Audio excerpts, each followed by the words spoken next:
Well, here I am. It is 5:23 a.m. I should be asleep, but I'm not asleep. Uh, I'm not exactly an insomniac. I do sleep, just I tend to sleep a lot during the day if I am up all night. And lately I've been up all night a lot. Probably not alone in that.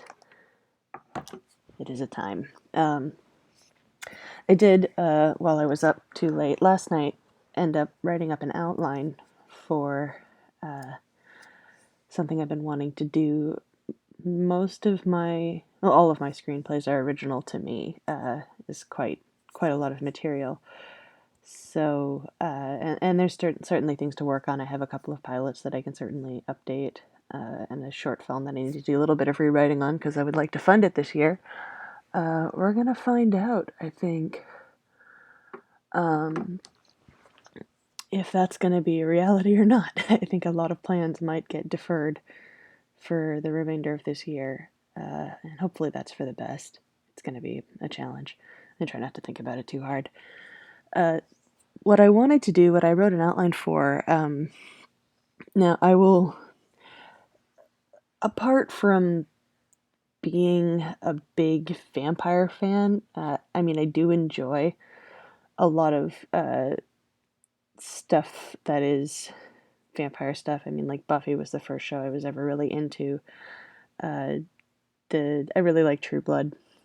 I don't know. There's not really too terribly much else, but I will say that my very, very, very first fandom was in fact Dracula from the book, which is a whole different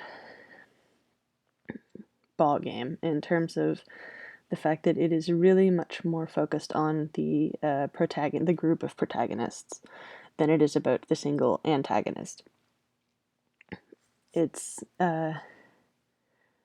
I mean it's I don't know. I've had professors refer to it as like one of the greatest novels ever written. And I have to say, like, based on the time and the fact that the novel was really just coming into its own, in the late 19th century, you've got Frankenstein by the brilliant Mary Shelley. You have Lord Byron and his, everything that's coming. Actually, the first vampire novel was loosely based on him. I really enjoyed the BBC Dracula, the Netflix BBC Dracula. I thought that they, for the most part, did a very good job of balancing doing their own thing with the homage. I thought that Klaus Bang was a really good casting choice. He's got a very sort of classic, almost like black and white movie star element to him. A lot of things I like. I like that they made Van Helsing a woman. I thought that made things very interesting. But anyway, putting that aside, the third episode did not thrill me. I think that they were trying to go for something interesting by making it in the 21st century, but I just think it fell flat. I feel like everything that could, I feel like the depth of the first two was just kind of abandoned. They really neutered the character that was supposed to take on the mantle of Agatha, and she just wasn't that interesting. And like, there's so many things I don't like what they did with Lucy. Lucy was really vapid. I didn't like the fact that they really sort of dropped the ball on vampire effects. They didn't really. There was that one scene where she's all messed up from being burned, but there's not much, of the good old fashioned stuff happening otherwise. And there's a lot of like random introduction of totally unjustified everything. I don't want to criticize it too hard, but it just didn't. I wouldn't have done if it hadn't had something to stand up to. So, but I did write an outline basically for a full rewrite, a replacement episode of that episode. So it is a Spec episode, but it does have a place in the canon. I don't really know how much it would necessarily help me. I just know that I want to write it. And I'm gonna go with that. I'm gonna go with that feeling. And since I wrote an outline, I think it's a good time. I'm gonna get some of them. So Agatha's going to be our protagonist. She's going to have, let's just say she will have made it. So this is Arc Studio Pro. Full disclosure, this is my job, and I love it. And you can use something like this or not. There are other outlining there are programs with outlining features. There are other ways to do it. I helped design this one, so I'm biased, and I don't care who knows it. So we got our little things. The best way to do this here is make sure that the images are cropped very small. I'm not going to do all of them. This is just to show. So John Seward, and then Mina Murray, and she stays Mina Murray. She never actually becomes Mina Harker because Jonathan Harker does not, as far as we know, make it out of the first episode. I considered bringing him back, but I didn't really want to have to bend over backwards to just figure out the mechanics of that. And that would be then just another character that's already going to burden quite a lot of add a lot of story. So I'm not going to worry about locations right now. I will say the first act. So first act title sequence. We'll just say opening. Teaser. So what's nice about these is I'll be able to drag these beats around. If I need them to go live somewhere, they can live up here for now. So first beat, we'll just say, we're going to take it up right where it left off. So where it left off,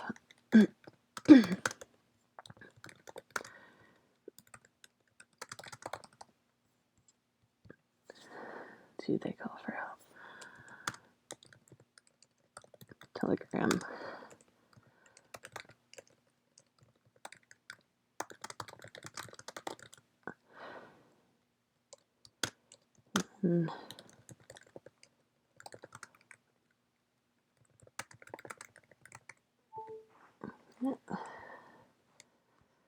Plug that back in.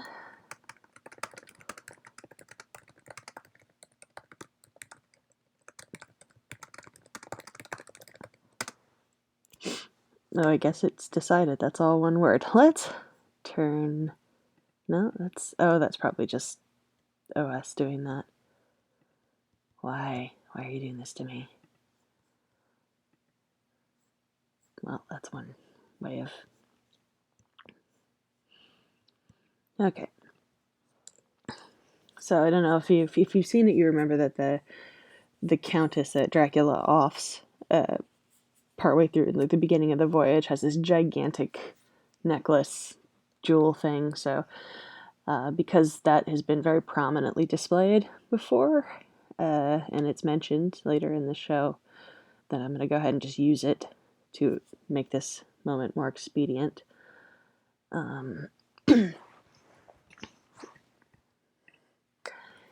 Basically, try and cut out as much running around as possible. So,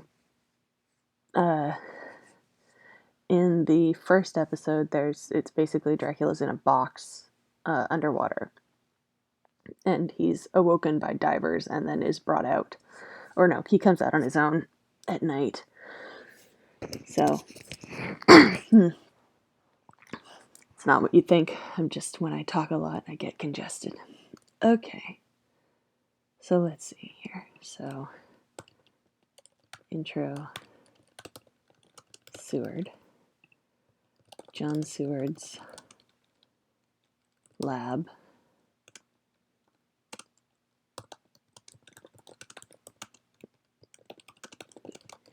Let's see, still wet. So, box is brought in this same sequence somewhere in here.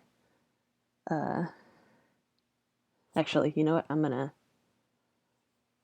going to add another one here. So Mina gets telegram first. She gets dressed and leaves horseback. Maybe. I'd like to put her on horseback. She had a very nominal part, and so I kind of want to beef up her character a bit. So it's much more interesting to think of her riding towards Whidbey on a horse as opposed to being in the back of a coach or something like that. Intro Seward. Mina arrives, or like, oh yeah, Mina arrives. Introduction, because they haven't met before.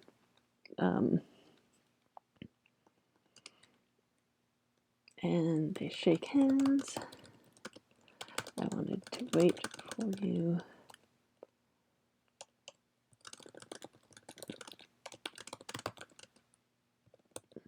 So I imagine start piecing together some of the dialogue. So Seward crowbars the box open. I don't know how it's going to end up having been nailed shut. We'll just say that it's really stuck or something. Or there's a latch on it or something like that. He has to break it. We'll figure that out. Thanks. It's Agatha. Yeah. And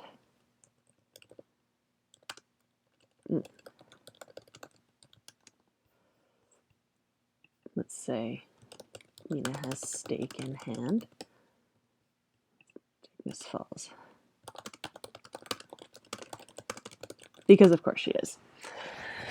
Because why not have fun with it? Because, you know, this Agatha, she's not ever, she's a Van Helsing, she's never going to be, you know, able to be a traditional vampire.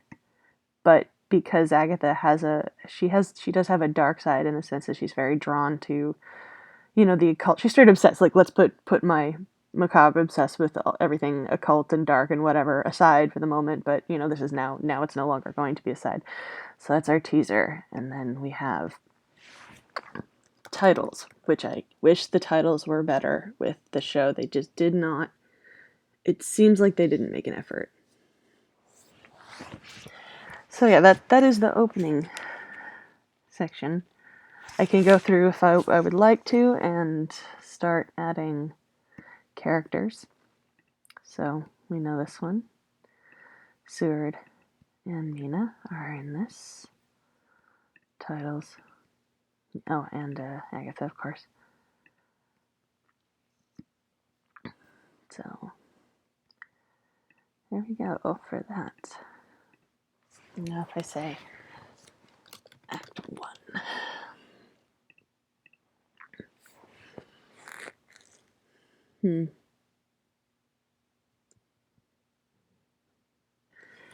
I should probably make a note here, a little meta note. Let's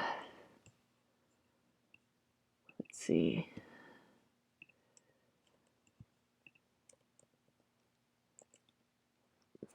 Just again, because what's nice is that and one of the reasons that I think I've been drawn to do this spec is because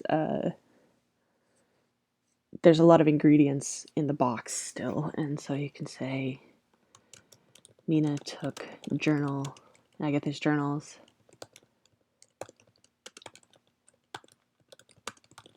Somehow she acquired them, either she had them or she was given them or whatever. Agatha's journals from the convent. Was Agatha student at one point. So I'll just come up with a little backstory for that. I can spell things, I swear. And then so Mina, let's see, saw his name, reached out, knowing there was a possibility that, you know, Dracula would make it over. Of course he did. Let's see. So that's how I think, you know, and I they'll have that moment, and it's like I can try and accomplish that with a couple of lines, and he'll just be like, "Oh yeah, I studied poisoning in Bucharest or something," and that's where, and Agatha was like, one of the instructors or something like that. Because in the books, and it helps to know this too, Abraham Van Helsing was John Seward's mentor. Okay, so familiar with the wolves, saying about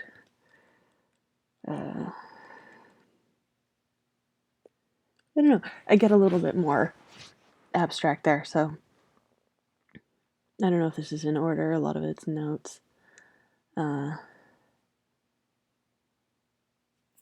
May or may not. Probably won't have Dracula in the first act at all. So we can just, I don't know, we can introduce, so Agatha as a vampire.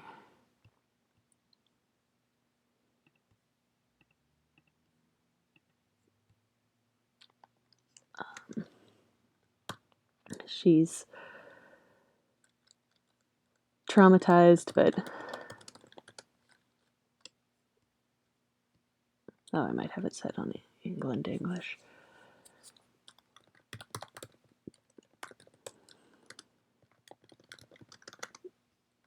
To do stuff. We know it's going to be a lot of stuff. At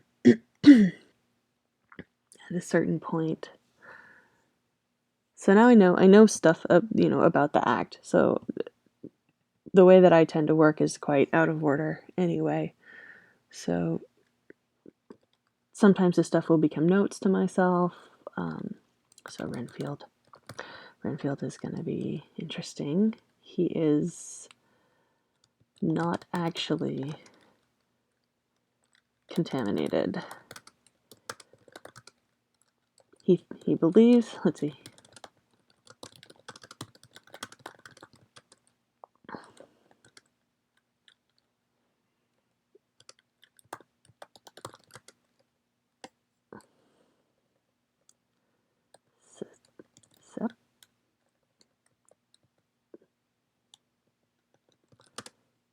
Wire words.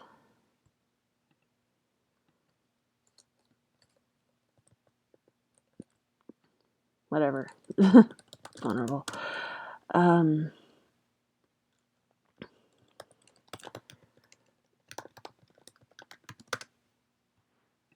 I should probably turn on spell check. Oh, I did that thing again.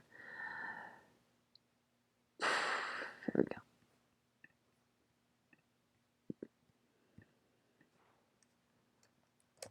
That's why.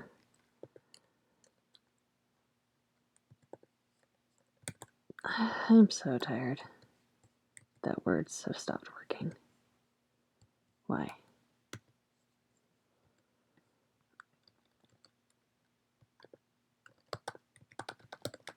There we go. It's not vulnerable, psychosomatic obsession. He's not going to be. He's been promised eternal life, but it's impossible for him. So I'll just say, note, future.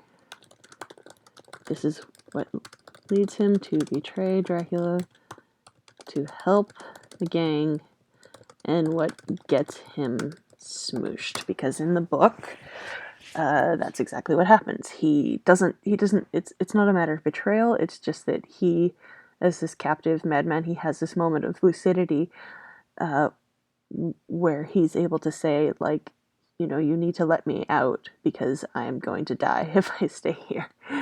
And he ends up having been the person to invite Dracula into the asylum where he gets to attack Minette. I don't think it's going to go quite that way. It might, but we'll see.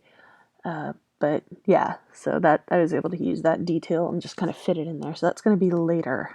That's probably going to be third or second. So we'll just go Act 2, 3. There might be an Act 4. I'm just going to make one just in case. So I'm going to take that one because it occurred to me there.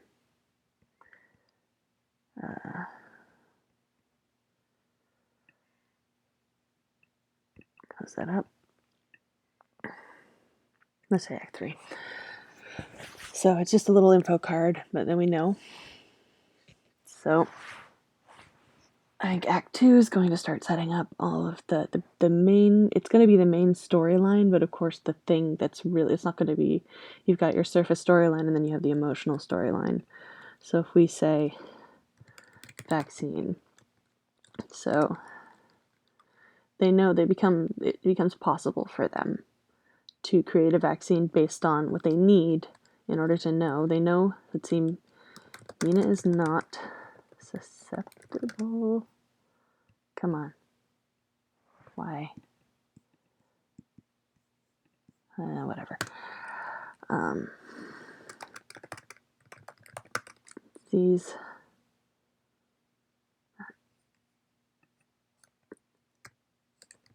There we go. That's how I spell it. Sometimes I miss those. Let's see, it's not susceptible. Disease. She has been exposed, but they need. Let's see.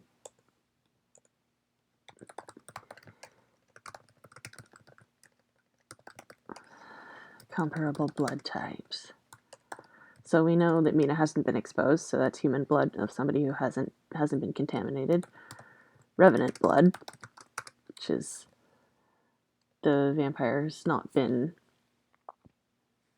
or somebody is not who you can't develop into a fully fledged vampire. They die, and like however they die, they're zombies. Basically, they're really angry, sad zombies. So if somebody dies with like half their head removed or something, that's just how they stay forever. And Dracula likes to fold them up in boxes and nail them in and just leave them there, which is, I mean, I guess that's one strategy. But, vampire blood. Now, I forget, did I rationalize why? Here's some pages.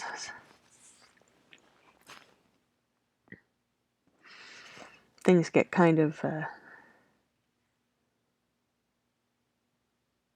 I guess they can use, they have it, they can use, yeah, I think they do use Agatha's own blood, but if I can figure out a way to make that, yeah, that's right, I did have that, so, but, let's see, we'll say Dracula's being cautious, and staking the revenants, so they get staked right before or after they die, then they are just dead, so they're having a hard time doing that, and Agatha won't make a revenant because she doesn't want to kill anybody. So this is a bit of, just sort of coming up with these points. Yeah, I know. Act 2. Act 3. At some point, there's going to be some collisions. I am going to bring Lucy into it. Lucy Westenra. Friends with Mina. Very close friends. Mina goes to see her and perform a piano concerto because that's okay. Because that's what I decided to make Lucy, because one of the things that I found really frustrating about the show was that Lucy was so fucking, she was just like, I'm pretty but sad, so kill me, baby. Like, that's literally her, that's it. It's not even in a nutshell, that's straight up her whole personality. So I wanted to actually give her a quality that would be exceptional and attractive to Dracula, because he's he's a snob.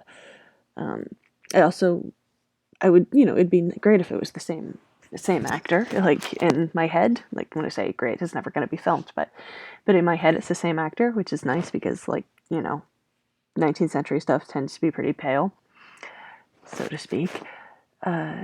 So this is where we figure out, actually, Mina's just going about her life because something Mina is doing daylight hunts for revenants right now. So she has something to do, which is good. But in the course of that, she goes to see her friend, and above her, in a box, is Dracula also at the concert. So that's the moment where I imagine it like boom up. Oh, there he is. Just like part of the reason that like, you know, if he feeds on Lucy and he gains her abilities, being able to play the piano is one of the things he learned how to do. So it's like, oh yeah, later show him playing the piano. Because, you know, even if they're just having, he's not, you know, it's going to be, he's not just going to kill her outright. It's going to be similar to the books where it's drawn out. So like these are, it's more about finding beats that kind of anchor things. So there's the vaccine searching for the cure that's different. So that's Agatha.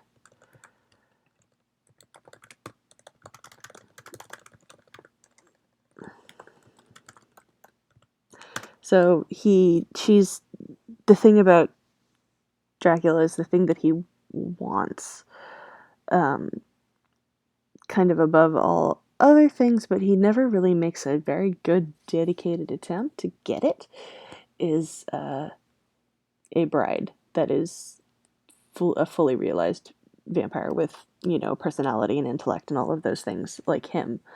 Because most of them don't end up like that. They're either revenants or they're inferior in some way. So in this case, he's, you know, not only is he already, he's, you know, this is the first 2 episodes he's enthralled with Agatha. He's really like, they, at least in that sort of way that they kind of like, where they're destined to meet and explode, they are, you know, there's a romance there. I think that's how you can put it. It's not necessarily a love affair or something along those lines, but there's that attraction. It's an attraction towards the antagonist, each other's antagonist. So by this point his desire is more realized to be like, well, you know, let's you know, you're mine in one sense, and also like, but I also, as a, you know, as a person, I am genuinely, I need you because I have an ego and I'm vulnerable like any person, even though I'm, you know, mass murderer and all that party stuff. So he's the part of him that really wants her to be his companion is a very human part. And she starts to, like, you know, after he does some stuff, she learned, one of the things that she learns is that to let's see, note, she can tell the difference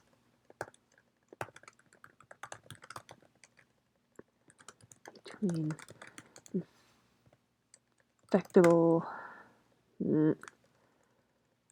vulnerable blood types.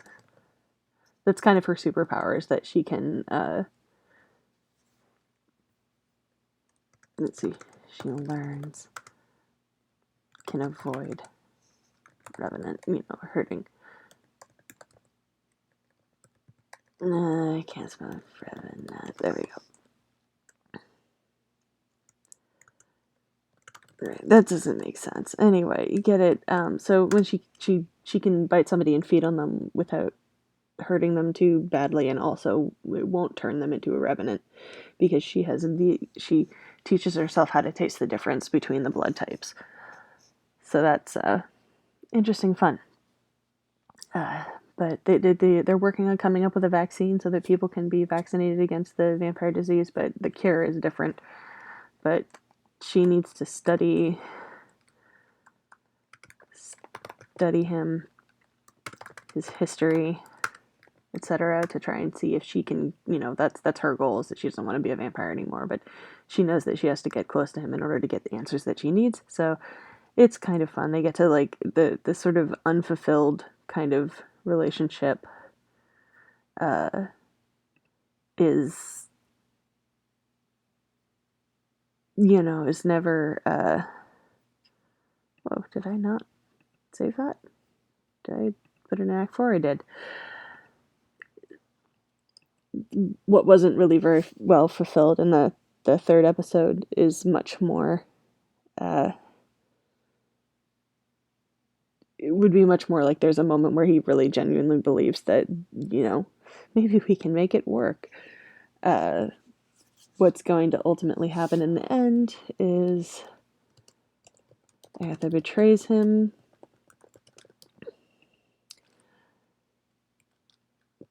Her friends, blow a hole in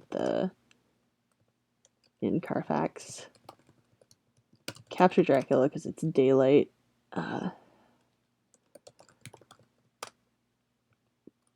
He's very upset by this. I haven't decided if cross.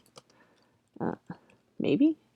I think some of the background, the way that I'm going to get his fear of the cross is that he gets made by another vampire, and they do have like sort of a closeness, but like she manages to get caught while he's resting, and she's crucified by the Turks, who are basically like, oh, this is the dragon's whore.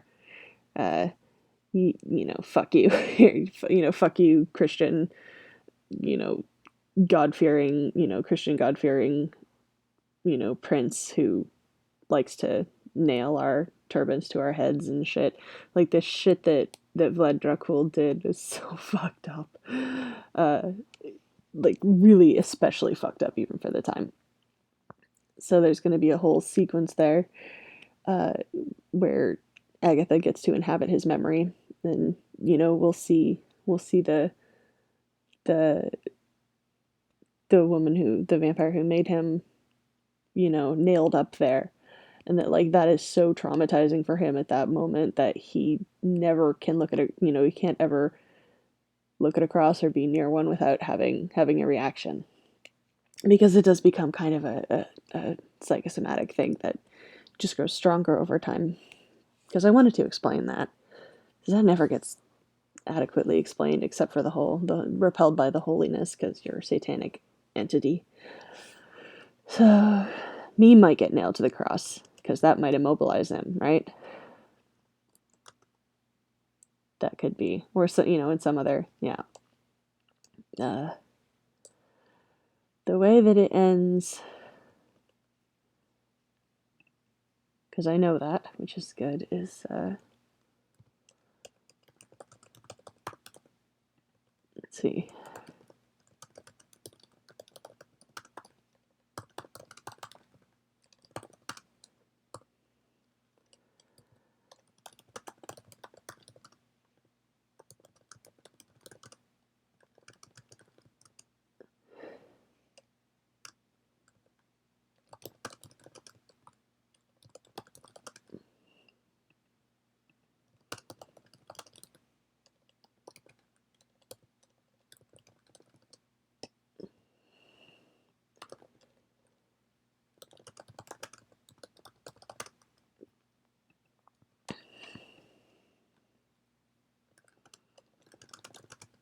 So basically, that he's sort of like stood up in this high security vault thing, and Agatha, will keep him alive.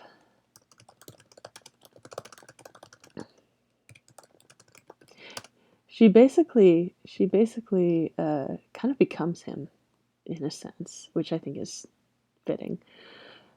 Also because she absorbed some of him and his cruelty when she drank his blood, and forgot about that, apparently. I just remembered, so thank you. Nice people who may or may not be listening. So this is a, I want it to be a really horror show. I don't know if you've ever seen, let's have a look, because of grossness. So 19th century blood transfusion kit. These things are pretty fucking horrifying looking. Yeah. That's what they look like. They're these tubes. They're really big. They're just fucking Gross. And this is how you did it. If you haven't read the book Dracula, this is what they do like 3 times, where they transfuse blood into Lucy so that she doesn't die, but of course then she does, and becomes a vampire. Still have to figure out how that's gonna go. I think she could. What I think I had her become a revenant. Let's add that. No, that's Discord. I was gonna have her become a revenant because so Lucy, not Luker. High expectations from Dracula. Revenant. So she just becomes this kind of mindless kill me zombie. And he's very disappointed by that because he really thought he was going to get a good quality bride out of her. Did not work out. It's not going to work out. So I wanted to keep some of that horror element, but I really feel like that's even worse than having her be burned and not being able to see herself, but then realizing that she's burned and ugly for the rest of her life and then she wants to die. Instead, having Lucy be really powerfully intelligent and capable and talented person and have that just get taken away. Make it worse. You know, always make it more. The drama, make it worse. This is very like high gothic stuff. Another bit in here. So let's see. Lucy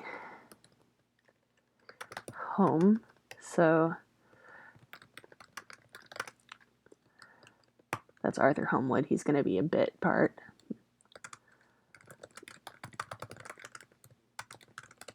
Lucy's mother, who tells the servant to invite him in.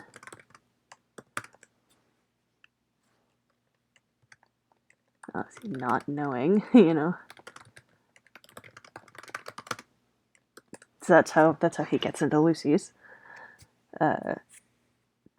place, which is, you know, I love coming up with this sort of thing. And just be like, oh, you know, because of course rich people are so. I was thinking, how is that going to happen? Because the rich people don't answer their own door. Oh, they don't answer their own doors. They have their fucking servants answer their own doors and bring their little card in on a little plate.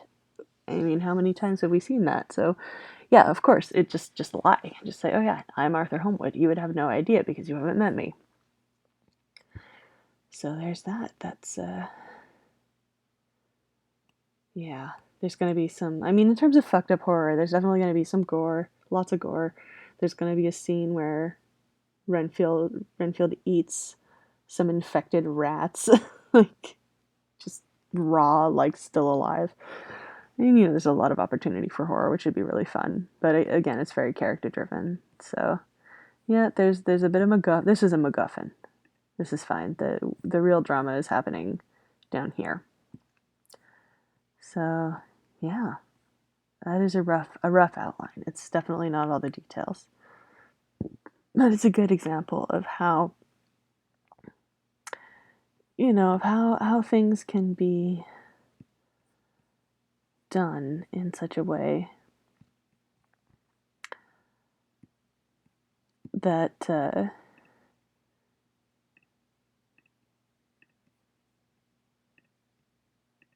that you can see them organized. You can start kind of filling things in at the edges. You don't necessarily have to do everything all at once in order. You can do them in any order. That's why we specifically designed it so that you can move things around. Probably like that. I don't know. This could be something, lots of stuff. There's going to be a point at which, let's see, probably Act 2, Act 3.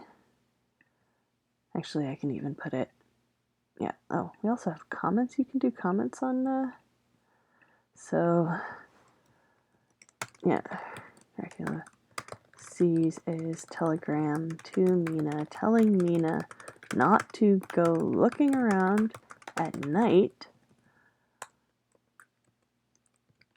He steals it. She goes looking around at night.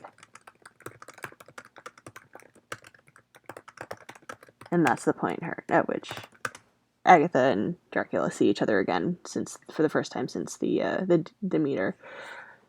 Okay, I'm gonna knock it off now because I feel like I've gone about as far as necessary in terms of having this roughed out for myself, but also I might actually just go to sleep now. I'm going to try not to think about matters that are too large for my brain. And, I hope all of you are as well as can be expected. I hope that all of you are, safe and as healthy as can be expected. I hope your loved ones are healthy. I hope that, obviously this is just me rambling and speaking into the void or whatever, but if it is creatively helpful for you to see me do something that is creatively helpful and therapeutic for me to do, then, then that is a positive thing. All right, I'm gonna crash out, try and get some stuff done. It is a weird time. It is an especially weird time for me for reasons I'm not even gonna go into. Times were already weird, and now they are just globally weird. All right, we'll catch up with you soon.